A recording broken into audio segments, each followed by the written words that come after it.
Arjuna was consumed with rage. He immediately stood up and made a vow. I will kill Jayadratha by tomorrow before sunset, no matter what. Let Drona try to stop me. Let Duryodhana fight me.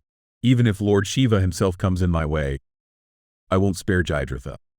If I fail to fulfill this vow, I will throw myself into a fire along with my Gandiva bow. His words ignited the spirits of the soldiers nearby, and the air, once filled with sorrow, became charged with energy. The silent royal orchestra suddenly burst into life, playing martial music, and Bhima blew his conch, signaling the readiness for battle. Krishna turned to Yudhishthira and said, "Do not grieve, great king. Your brother will avenge Abhimanu's death and destroy the Kaurava forces. Tomorrow, you will see the first signs of victory." Yudhishthira, still heartbroken, replied, "Krishna, Jayadratha may die tomorrow, but will I ever see Abhimanu's smiling face again?" Overcome with grief, Yudhishthira broke down. Medical help was provided, and he soon regained consciousness. Krishna gently reminded him, "Noble king, your sorrow will demoralize the army. You must stay strong." He continued, "Arjuna has taken on a heavy responsibility with his vow. I am sure he will succeed in this historic challenge, but you must bless him and give him your strength." Yudhishthira, inspired by Krishna's words, stood up and declared, "Abhimanyu has gained eternal glory as one of the greatest heroes in history. His sacrifice will inspire our warriors to fight with even greater courage. I congratulate Arjuna for his brave stand." Arjuna bowed at Yudhishthira's feet, seeking his blessing.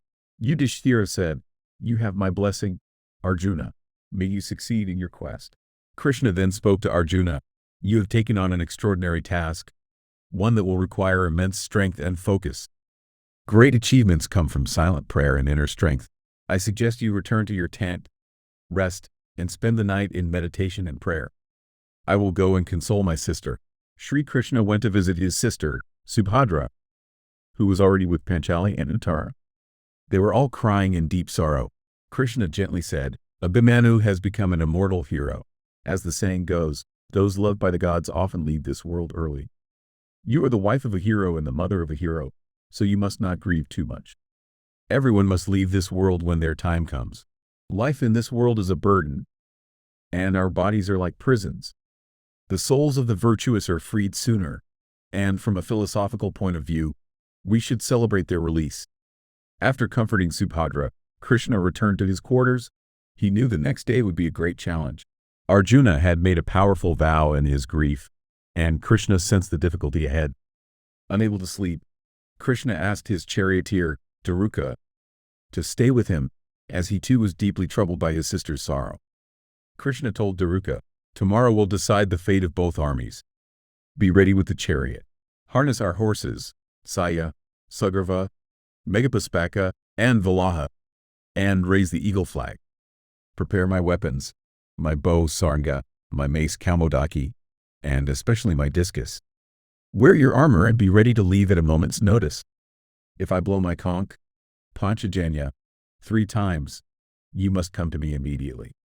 If Arjuna cannot fulfill his vow, I will step in. I will kill not only Jayadratha but also Duryodhana, Drona, Karna, Kripa, Salya, and Somadatta all at once." Daruka responded, "Of course, my lord, I will be ready. But I believe that such a situation will not come to pass. Arjuna is a seasoned warrior, and with you as his guide, he will succeed. Janardana, you know that challenges are not barriers, but often opportunities to unlock hidden strengths.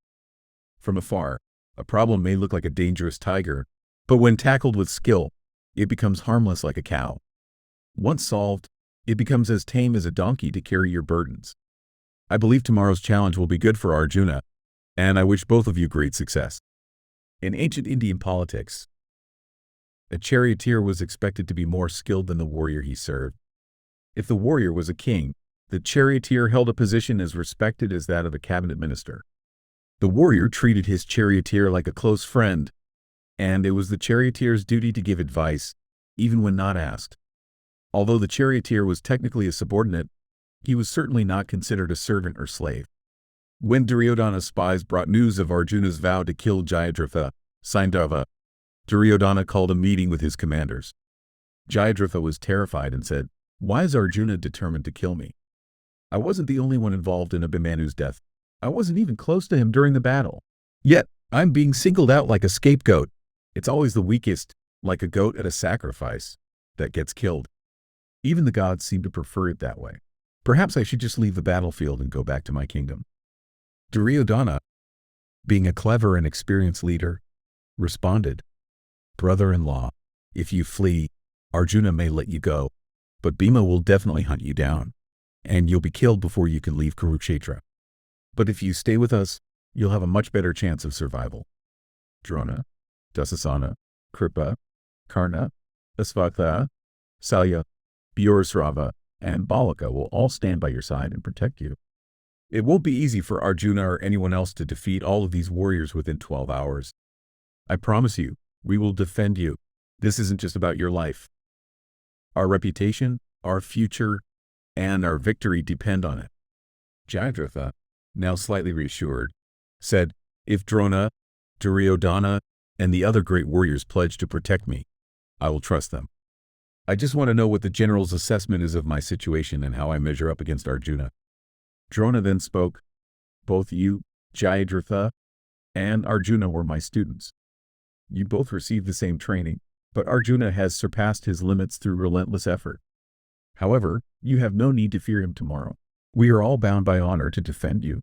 After all, no one here is going to live forever. It's just a matter of time for each of us." Drona continued, "Fear comes to those who think of death often. But brave souls only face death once. This applies not just to the Kauravas, but to the Pandavas, Panchalas, and Yadavas as well. Cowards may fear death over and over, but the courageous only meet it once. For Arjuna and the Pandavas, the task is even harder. Many warriors will have to fall before they can reach Jayadratha, whom we will protect by surrounding him with our strongest fighters. I suggest Jayadratha stay with us and face the battle." Encouraged by these words, Jayadratha declared, "I am reassured by what Duryodhana and Dronacharya have said. I will stay and face Arjuna tomorrow." With this decision made, the Kaurava warriors blew their conches in approval. The sound of bugles echoed across the battlefield as they began preparing for the next day's war with full determination.